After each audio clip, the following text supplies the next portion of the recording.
Welcome, everybody, and good afternoon to the National Family Support Technical Assistance Center's Office Hours Kickoff. I'm Gail Cormier, the Project Director of NFSTAC, the Family Center of Excellence. We are led by the National Federation of Families. The monthly office hours are designed with the family workforce in mind. We're beginning our first set of series targeted for the family-run executive directors and family leaders. NFSTAC wishes to support all of the family support workforce. In order to accomplish this, we will be hosting additional sets of series for other family support workforce staff as we continue along. Office Hours was developed as an outcome of the listening sessions we conducted last winter. They will be held the fourth Thursday of the month at this time. You may notice that today it's not the fourth Thursday. NFSTAC thanks Liz Sweet for allowing us to use her statewide family network time to host our first event. Our other events will be happening on the fourth month.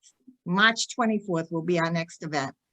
I would also like to thank Dr. Linda Gargan, NFSTAC's principal investigator and the executive director of the National Federation of Families. Linda will be our moderator this afternoon. Before we start our very special conversation today and introduce our speaker, I would like to go over a few housekeeping items. Today's conversation is being recorded. The recording and any additional resources will be uploaded to our NFSTAC website under the Events tab. If you have any technical difficulties, please type your comment and someone will be able to assist you. Please also type your questions for the presenter in the chat box. We'll be watching the chat during the entire presentation. Our goal for office hours is to encourage a conversation between our guest presenters and all those in attendance. So we're going to encourage you to ask questions that will assist you in your daily work. We will unmute participants after the presentation portion is complete. If you can use the raise your hand button, that would be helpful. NFSTAC hopes you leave this event invigorated and with new ideas to help you do your work. We also ask that you take the time to complete a short feedback survey using the link provided at the end of the presentation. This survey will help us continuously improve our events, and it also fulfills our SAMHSA funding obligations to provide them with important data required by our contract. Please note, all information will be confidential and will respect your privacy. We do not offer CEU credits for our events, but you will receive a certificate of attendance after the survey is completed. I would like to thank SAMHSA for allowing us to share this information with you today, and thank you for joining us. At this time, I would like to tell you a little about our guest speaker today, Dr. Gary Blau. Dr. Blau is a licensed clinical psychologist who serves as the Senior Advisor for Children, Youth, and Families at the Federal Substance Abuse and Mental Health Services Administration. We all know it as SAMHSA. He rejoined SAMHSA after spending over 15 years as the Chief of Child, Adolescent, and Family Branch, where he provided national leadership for child, adolescent, and young adult mental health and helped create the system of care across the United States. Now, without further ado, let's welcome him back to our families and to SAMHSA, Dr. Gary Blau.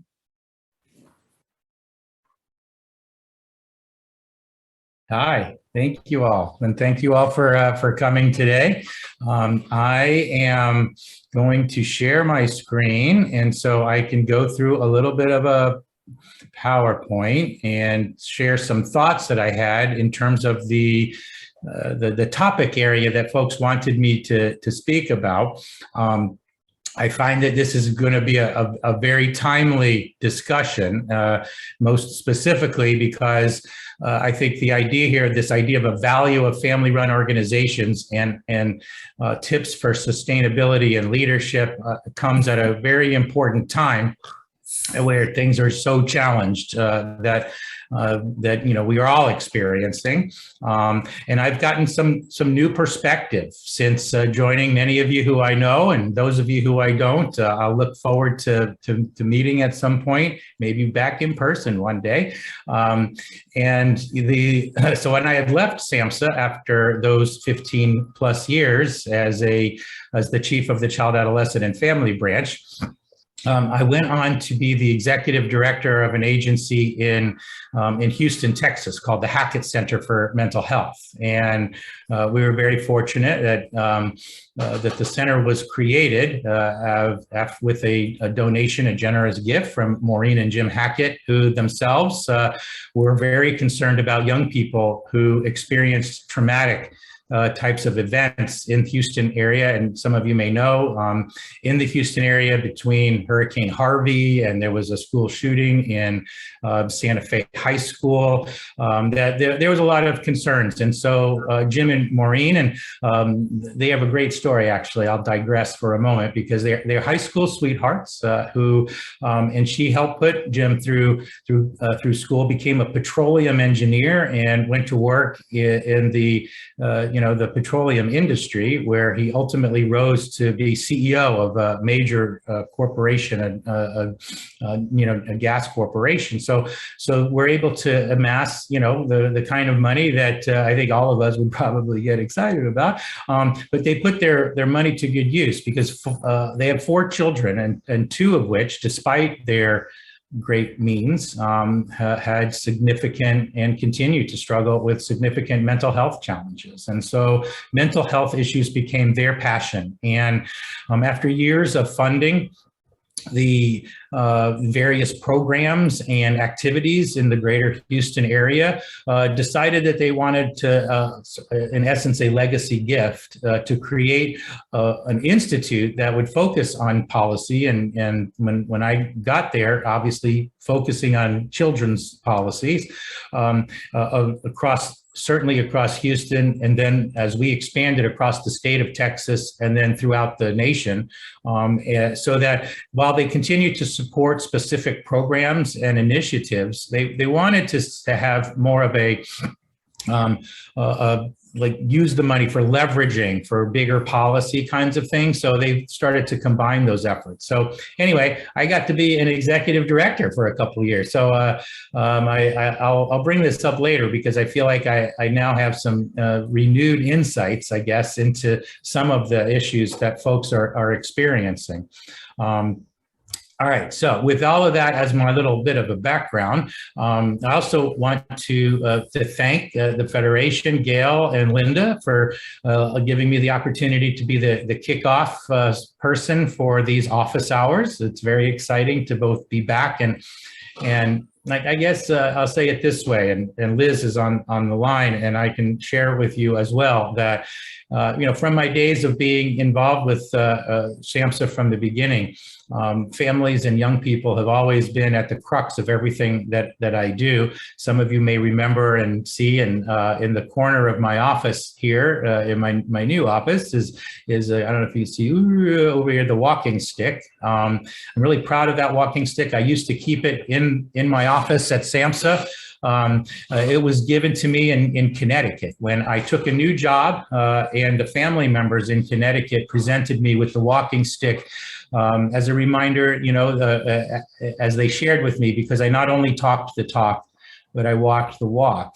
And that story has remained with me every day in my professional career. And I use the walking stick as a reminder. It's the first thing I see when I come into the office every day, which is that we do this work because youth and families need our help and are relying on us. And despite the challenging times, they're relying on us for, to be that strength. And so who do you rely on to be that strength? How do you sustain family organizations and yourself and be the leaders that I know all of us want to be and to do this? And I mentioned Liz, and a shout out to her for all that she does on behalf of families across the country through the statewide family networks, and also for her advocacy inside SAMHSA. I've shared this story perhaps with others, that I learned this a great idea that, we are ultimately bureaucrats, I guess is the thing. But when you advocate within bureaucracies, I heard this term used that we're actually advocrats, so that you're advocates within bureaucracies. And Liz is one of the best advocates that I've ever known, and also a person who has not just taught me and mentored me around youth and family issues, particularly, pushed the envelope on making it happen. And I think, and still is, and I am proud to return to SAMHSA after my little foray in Houston. It was amazing. And we grew the Hackett Center and brought on a trauma and grief center at the Hackett Center that we're very proud of, as well as expanding the work, particularly around child, youth, and family mental health. And so with that, I am going to share my screen as best as possible so that, let's see here. So right now I am sharing this screen and you can see all of my exciting stuff. Let's push this button. There you go. So right now you should actually see my first slide. And this is, I guess, perhaps apropos for the occasion. I won't be able to see the chat, so maybe folks can help me learn that. But apropos that, like, my first presentation in my new role is to families and family members. So it actually makes me really happy today to do that. And I do have this new role. It was, as administrations changed, I felt that it was appropriate for me to reach out. I've known folks in the administration who came in for a long time. Our assistant secretary comes from Connecticut. Many of you know I came from Connecticut, and although we didn't know each other really well, we'd met many times. And she also was a fellow for SAMHSA at one point, and so we got to work together. And there I was, trying to make some suggestions about ways in which that SAMHSA should reinvigorate our work around children, youth, young adults, and families, and across the entire spectrum of mental health and substance use type services. And the next thing you know, they're asking me to come back, and so I could not pass up this opportunity to try and help and make a difference. And so I think that therein comes some of my first tips for sustainability, is to find ways to, where you can keep making a difference. But I'll get into that in a few minutes. Let me start off today, and a little much here. There we go. That just some reminders, and we all know this, and I won't spend lots of time. You all know this, but when some of the speaking that I've been doing over the last couple of years, certainly talking about half of all mental illnesses in adulthood emerging by the age of 14, and 75% by the time a young person is 24, and which is why at our agency at the Hackett Center and our parent company, the Meadows Mental Health Policy Institute, we actually talk about mental illness as a pediatric illness. And it's really important to say that, in my opinion, because it reminds people, even those that focus on the adult issues, that the lion's share of mental health concerns actually begins and is manifested in childhood. So we're really pushing on that. And in my new role, it's something that I talk about a fair amount, that if we're really interested in moving the needle on mental health and certainly around preventive issues and treatment issues, that we got to start younger. And, whether it's in early childhood or middle childhood or adolescence, it really is a key component to this. And you all know the statistics.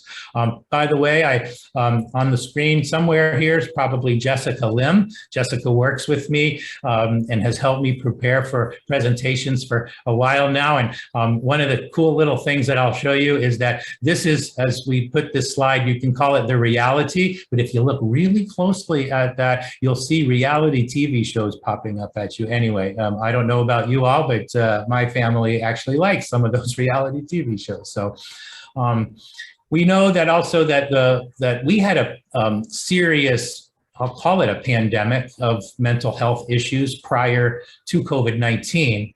And then COVID-19 hits, and it has substantially worsened this pre-existing pandemic. And the data are very clear. And if anybody's ever interested, we have data points related to all of this, whether it's emergency department visits, whether it's the death of caregivers and the issue of bereavement. I've certainly learned while bringing on the Trauma and Grief Center to the Hackett Center, lots of issues related to childhood bereavement. Bereavement actually in children is a better predictor of negative outcomes than any other adverse experience. And it was really surprised me, even more than, say, physical or sexual abuse or neglect issues, that the bereavement correlates, unfortunately, very well with negative outcomes. And so losing so many people to COVID has not helped our nation's youth whatsoever. So the pandemic has substantially worsened this.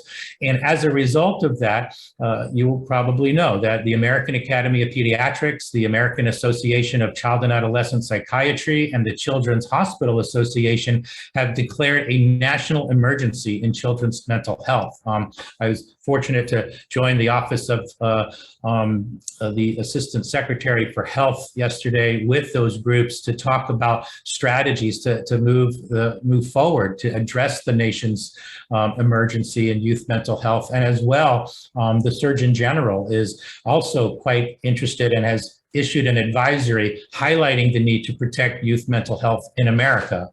So there's a lot of work right now. I think that in contrast even to some of our former activities going on in the field that really are, I think, heartening in one way that we're focusing on this, and disheartening in another way, in which that we're still struggling mightily with the reality, as we put it, of this children and youth mental health pandemic. I do think it's important as a reminder, if you haven't heard me talk about this before, but that there is a reality that family involvement in families, the Federation of Families, has been involved in family organizations for many, many years, trying to improve how we not only treat families, but also respect and consider families not as part of the decision-making process for young people. And as you recall, in the early CASP days, the Child, Adolescent, and Service System program that began back in the mid-'80s, that we thought we were really cool back then, and talked about child-centered and family-focused care. Realizing later that that was just a drop in the bucket, and it led to sort of more tokenism and stuff, that we ultimately moved towards family-friendly care, as you can see. Let's see here. I think I did something wrong to my screen. Here we go. And then we started to, thinking of a national agenda to collaborate with families, which was better. And then finally, in the sort of more mid-2000s, as part of Goal 2 of the President's New Freedom Commission on Mental Health, we started to focus more on what we now know as family-driven care. And the Federation of Families and many of the leadership that was involved at that time, I started in my first go-round at SAMHSA in 2004. So this was sort of done in advance of me. I cannot take any credit nor ownership. However, others can, around really focusing on families. And that's when we began to think about that it's important to define what we mean. If we move from family-centered, this idea, all the way to family-driven care, how do we really define that? And the Federation was amazingly proactive, and together with SAMHSA was able to develop in 2008 a definition that,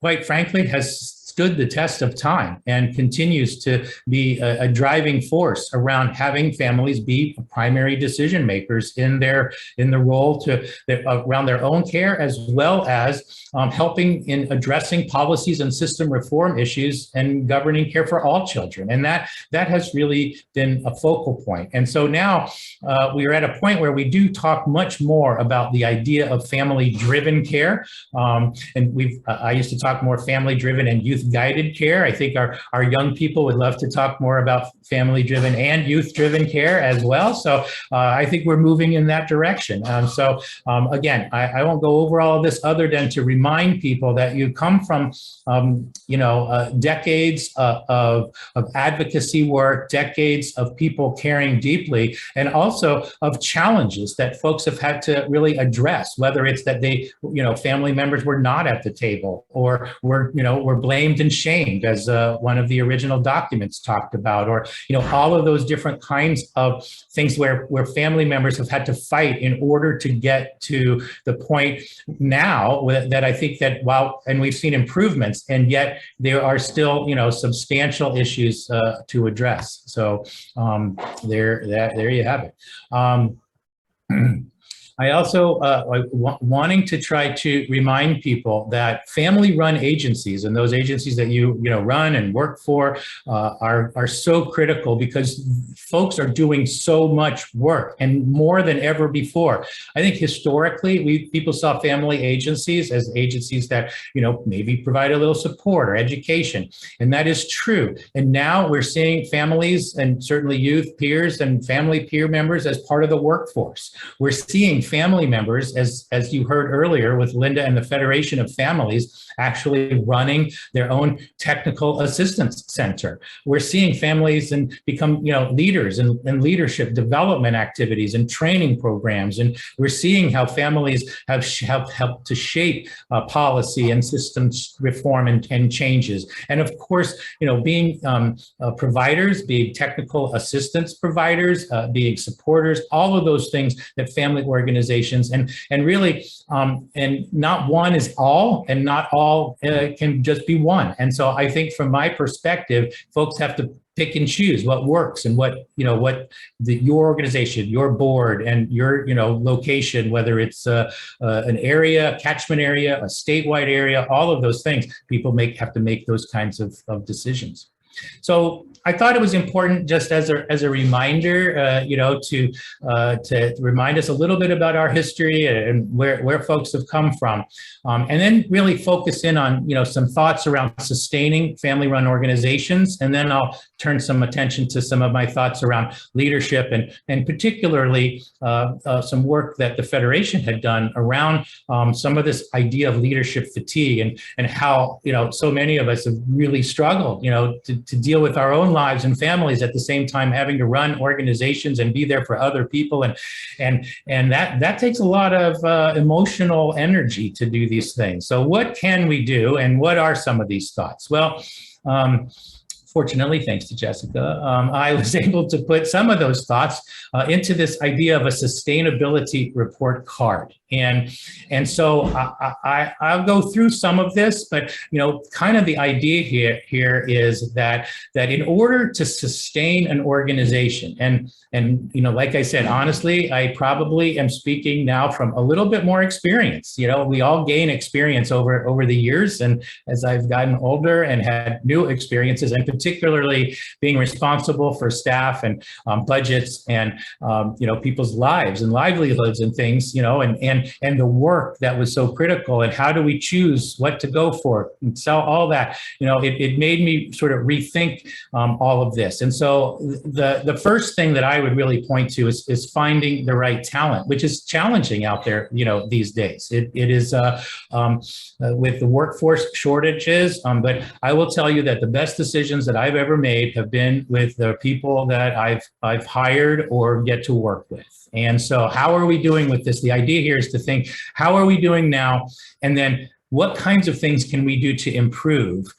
Either because you're challenged with it and you need to find talent, or you found really good talent, but how do we improve in terms of retention issues, or how do we improve to even get even more talent, etc. So I look at a report card as a strategy to get to some goals and objectives that people can do. So and then looking things about operational efficiencies. We cannot be all things to all people. I learned this really quickly at the Hackett Center, that there was just too many things, too many possible grants to go for, or too many meetings to have. And so how do we create efficiencies and literally prioritize the work that we're going to do? The last thing on this list, you'll notice, is going after the right money at the right time. Not such an easy thing, and yet it's something that I think we had to have a number of conversations with. And I remember having to push back on the president and CEO, who I reported to at the Meadows, saying that, no, I don't feel that we need to go for that grant. I know that, you want us to make money and we need to sustain, but the likelihood of us getting that one, given our expertise, et cetera, I would rather put my marbles and my energy and time into, this other thing. So I would always try to go in with alternatives, but at the same time, we can't be all things to all people. Again, prospecting those right clients. And I've actually, a couple folks on this call, we've had this conversation about trying to find additional sources of revenues from things like philanthropy, and how do you develop relationships with philanthropy, because it could take years before you do that. Or you start small with a $5,000 grant. Or, I went after a particular grant with this one foundation to do some work with training some clinicians at schools, and it was only a $10,000 grant. However, because we did a good job, we connected, we had all these things, we were able to go for a $150,000 grant later, in that course of time, which, another year and a half later. But again, it's that cultivating those relationships and understanding that not all this is going to happen at the right time. Sound decision making, and having yourself a confidant or somebody that you can bounce things off of, whether it's your board chair or a colleague in the field, or maybe somebody that's not in the field that just is really good at helping process kinds of things. Those are really important things, both in terms of your own sense of emotional wellness, as well as the ability to make good decisions for your agency. And I'll end this sort of a discussion with this idea of tracking and monitoring progress, because all of what we do needs to be quantified in some way. And even if it's just qualitative information, or some information, or process-oriented stuff. We were able to train 1,000 people in X, Y, or Z. We've got to have data and numbers and track what we think is important, both for our funders and also for ourselves and our agencies, to do this.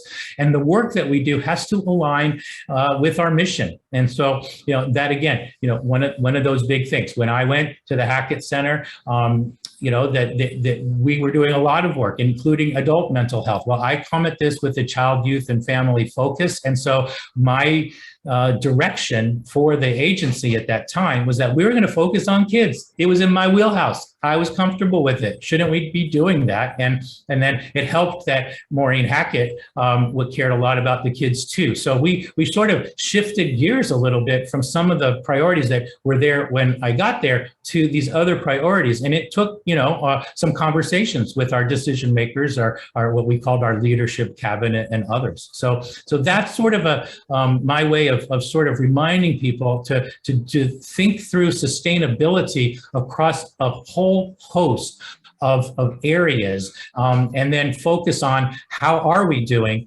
with those, and being honest about that. And then no matter whether we're at the early stage or we're really doing great, it doesn't matter, because we want to improve. We always want to improve. We always want to go from good to great, right? So that's the sort of thing that I focus on.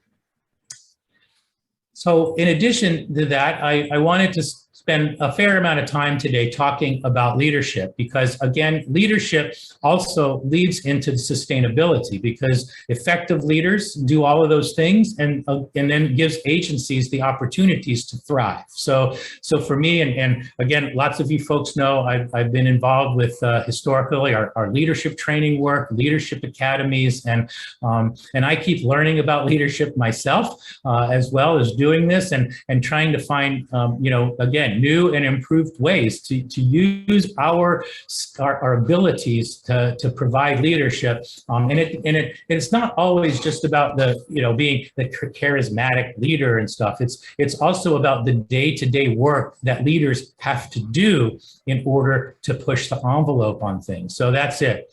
And when I started to think about this particular presentation and leadership, I actually started to think about that our family leaders and family organizations, have such a heavy lift. And the heavy lift of doing this, typically on a major shoestring, a heavy lift of trying to get to the table in so many different areas. And this image came to mind of Sisyphus, rolling this, a boulder up the hill over and over again. And ultimately, I don't know if you remember the story of Sisyphus. So as a brief digression, in the mythology, historical mythology, Zeus condemned Sisyphus to a never-ending punishment, which basically was to take his boulder, move it to the crest of the hill, at which point he ended his labor and the boulder would slip down all the way back to the end, where he would have to go back to the bottom and repeat the struggle of this kind of, eternal labor. Some might even say pointless at that point. And if you think about, I think that punishment that was visited upon Sisyphus, I think that this idea of, that he felt that no matter what he did, he ended up having to go back to the very beginning and push the boulder up the hill, and how devastating it is, because ultimately he didn't feel that his life, or in this case his eternal life, had any meaning, for it. And I thought to myself, wow, I felt like that some days. Where everything that I was doing, like, oh my goodness, I thought I was going to get these dollars from this particular philanthropist that I have if any of you are interested, some really great stories about this, where I had cultivated and presented and all this stuff. Everybody was on board, only to have something at the last minute fall through for whatever reason, and the boulder slipped all the way back to the bottom again. And so the thing really is that I think all of us can experience this. And as a family leader, I feel like you've experienced this on many occasions for many reasons, and that we just have to be cognizant that to make a difference, because that impacts our care. Whether you're a caregiver or child, that all of this impacts on our mental health and our mental wellness.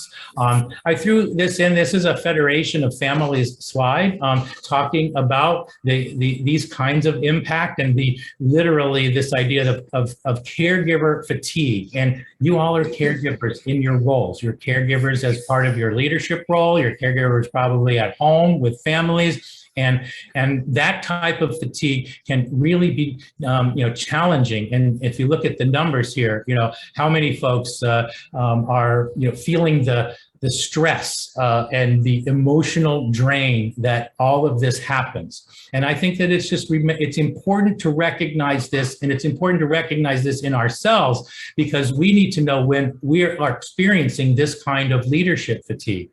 And leadership fatigue really can happen, when you're experiencing this loss of agency or of purpose and determination and energy. And you can tell when with these signs about what it really means for you. And it's different for everybody, of course, but in a general way, common signs like, are you avoiding tasks and procrastinating? And I don't know, I'll just share. One night, I'll never forget that I felt very stuck, and I couldn't, I was procrastinating. I couldn't get to this particular proposal. But what ended up happening was that procrastination woke me up in the middle of the night, with like that anxious sweating going, oh my goodness, and so, it was one of those days where 3 a.m. wake up call seemed to be the right thing so I could get started again. But I guess, that's just our reality.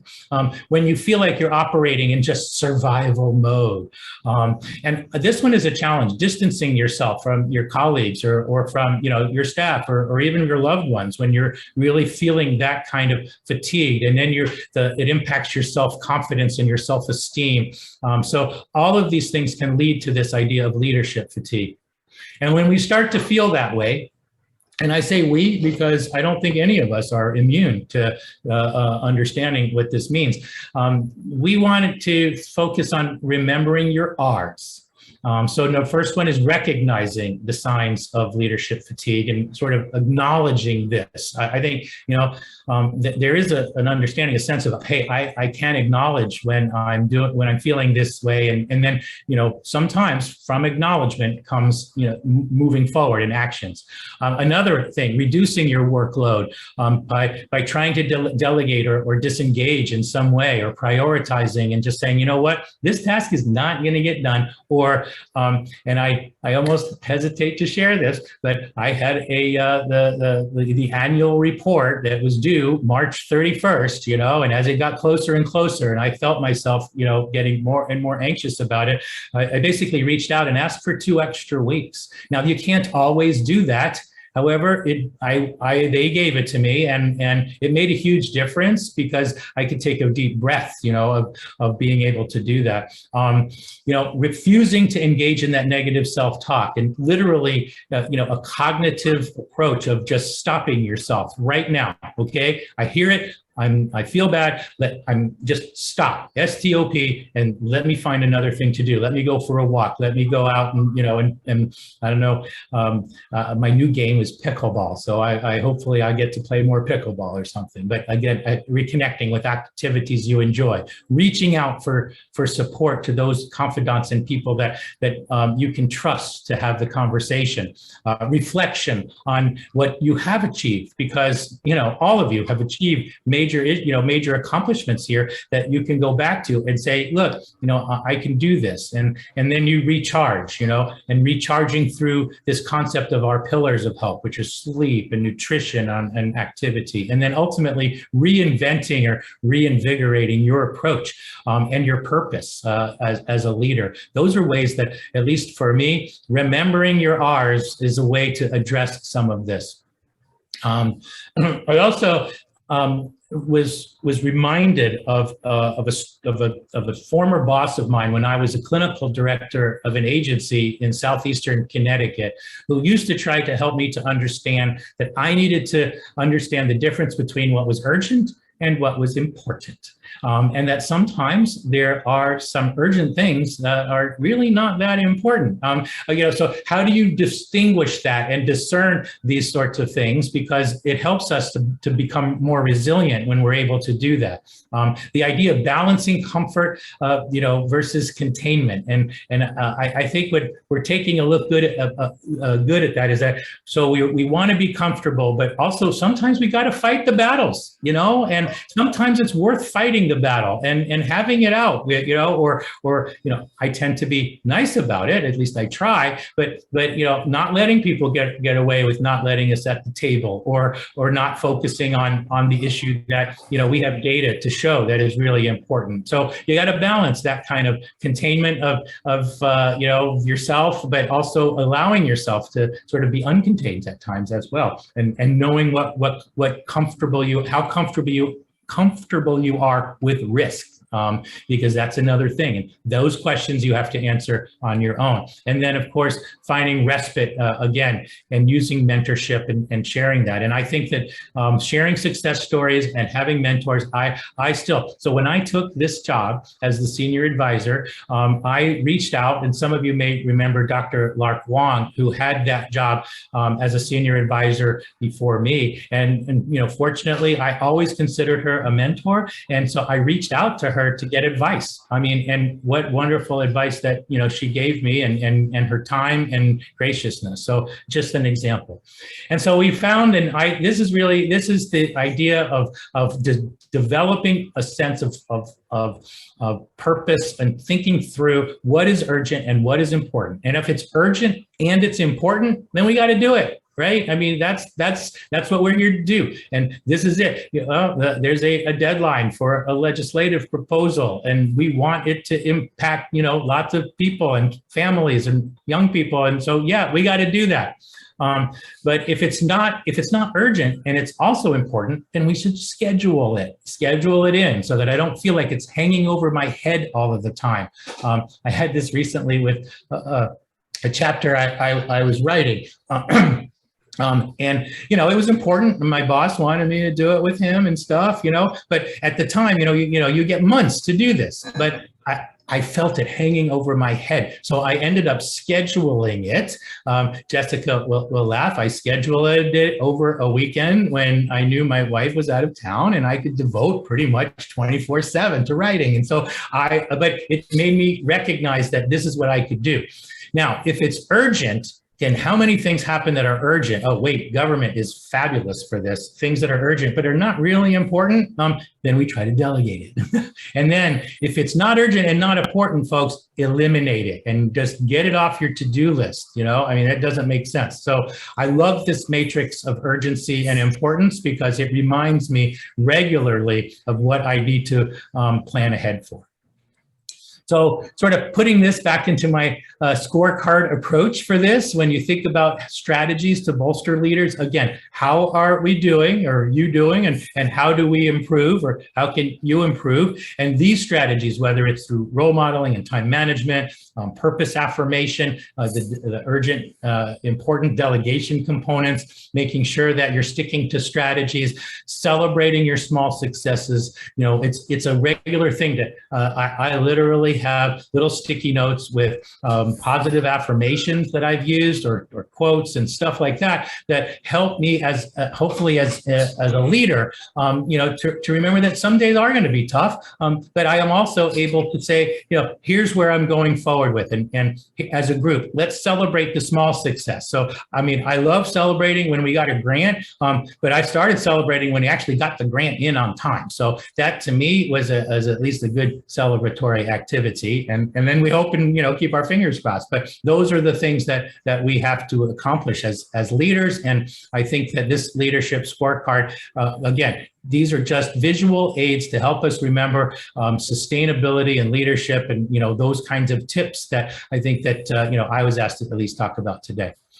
Another way that I have found that helps me is, having this outlook and understanding a little bit more about where things are coming from. And despite all of the challenges, the pre-pandemic issues with young people's mental health and the post-pandemic exacerbation of all of these things, how do you stay positive in these times? Because it can be really hard. Well, for me personally, for SAMHSA, and when I began to think about this transition and in roles and going back to SAMHSA, I felt like there was an opportunity to make a difference. And all of you feel the same way. If we have opportunities to make a difference, it gives us purpose and meaning. And I don't mind trying to push the rock back up the hill yet again, in hopes that maybe this time I can push it over the edge, right? At some point, maybe that is going to happen. And one of the reasons was in speaking with Miriam Delphin-Rittman, and Dr. Delphin-Rittman is, she gets it. And she, as the new Assistant Secretary for Mental Health and Substance Use, her comment and her framework is that and this is the first time this happened to me in my government career, was that she has made child, youth, and family behavioral health one of the 5 top priorities at SAMHSA. Well, how better to go back when you know that the boss is going to make this a priority and is asking, for your help to do this. And so from that perspective, I think that, SAMHSA is the outlook for youth and families can be really positive to say that, yes, we have all these struggles and yes, there's hope. And I really believe that we need hope out there. Hope is a perhaps qualitative thing, but it also is a way in which that we can latch onto. I learned in the recovery world that when people have hope, their outcomes are actually better than others that don't. So I think that hope is really important, and having a hopeful priority from the Assistant Secretary has been amazing. Also, some of the staff that were there, and I give a shout out to the Division Director, Melinda Baldwin. Some of you may know her, and that she was able to do something I could not do when I was at SAMHSA, which was she took the majority of all the children's programs from promotion and school and prevention, all the way through systems of care and recovery-oriented type services and treatment, and house them all under one division with the center director's leadership, Anita Everett. So I really feel that again, another outlook that gives you and gives us positive hope. Another one is that as I've come into SAMHSA, I've been asked to lead this new cross-cutting work group, and that means that a whole host of folks, and we're talking dozens of people across SAMHSA, from Center for Substance Abuse Treatment, Center for Substance Abuse Prevention, and the Center for Mental Health Services, are all interested in child, youth, and family issues. And I'm incredibly humbled, and honored to lead that work group and try to find ways for SAMHSA to create a framework and an approach to this work across child and youth behavioral health that really is cross-cutting. So we find opportunities to reinvigorate and renew. So in my last few minutes, I want to talk, all those R's, and I want to revisit the R's in this last little bit and leave you with some tidbits that I have sort of thought of and learned over these last couple of few years in my new roles, and as I had left SAMHSA, and moved into the role as executive director, and now that I'm back, and what this means, both for me, and maybe one or two of these might resonate with you. But the first one has to do with the idea of self-care, and self-care meaning the ability to engage in helping others without sacrificing other important parts of your life is important. And I learned something from a trainer at the Trauma and Grief Center who talks to clinicians who do a lot of work with young people who've experienced, unthinkable kinds of traumas and stuff. And it's very difficult to treat every day, doing that and then without self-care. And Marissa told me that while she appreciated that and thought that, very true, that she actually said that she's reframed this to talk, in addition to self-care, is to have self-compassion. And I thought about that a lot. And I think that the idea here is that it's more than self-care. It's also giving yourself compassion and understanding, that, one day may be different from the other. So I just think that there's an interesting distinction that I thought I would want to share. And then some specific examples. And I need you to remember this because, we are not at the same place that we were back in the mid-1980s in terms of engaging with families. I was on a phone call with a whole host of CEOs earlier today from some of the big agencies that were sort of focusing on a variety of mental health and substance use topics and stuff, and they talked about why wasn't there a family member on at the in attendance, and I thought to myself, okay, that was a significant change over these years. So you have to remember that the difference you make makes a difference. And so even those small changes and small differences that you make, and changes to the language in a funding announcement or in a legislation or in a report, I mean, those differences that you make, every day truly does make a difference. And I think that really got to remember those sorts of things. I think it's also important to remember that burning the midnight oil is very different than burning the candle at both ends.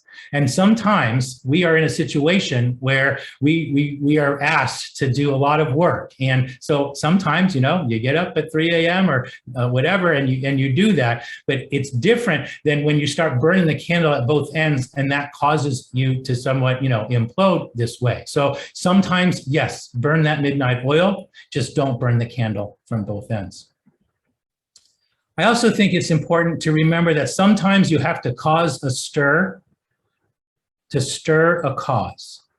And I say this because, again, within your own comfort level, that our world has, and especially in youth and family mental health, that sometimes by, and I'm not saying to be mean about it or anything, because, I try to be nice, but sometimes I try to push the envelope and say to folks that, no, we can't do it that way. Or yes, you've got to have youth and families doing it. I mean, that kind of stuff, because our cause has to be stirred.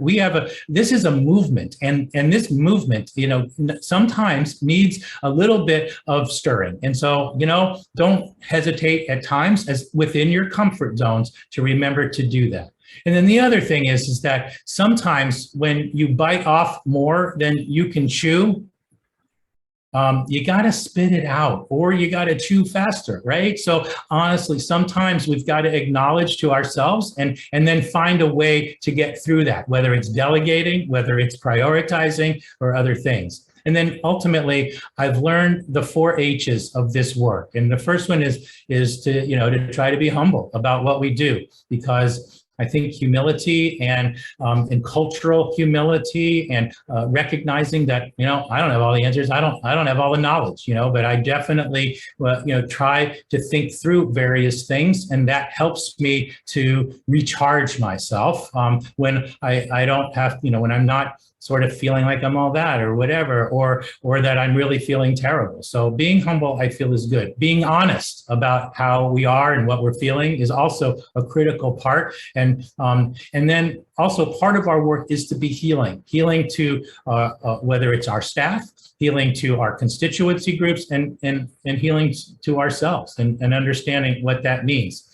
And being human, that we are part of this work together, and that as humans that we are frail, we have challenges. I try to know mine as much as possible. I've also surrounded myself with people who will tell me when I am not necessarily being everything I want to be. So that is a good thing as well. And then lastly, I just will remind everybody on this call and what's happening with the family movement is that we have to work together, that there is strength in numbers, and that when people have a call out for action, that doing it together is really important, because it shows whether it's policymakers or decision makers or legislators or whoever, that it's not just a one-off thing. I get this email and that's it. No, I got 45 emails about it. And I think that strength in numbers is so important. So remember SAMHSA's mission. We are working hard to reduce the impact of substance use and mental illness on America's communities.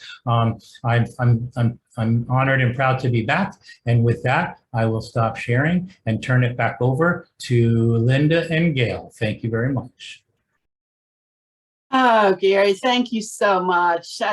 I wish, let's all give him a round of applause, even if you can't hear. It was wonderful. But I do have a really important takeaway from this, Gary. We've talked about this so many times.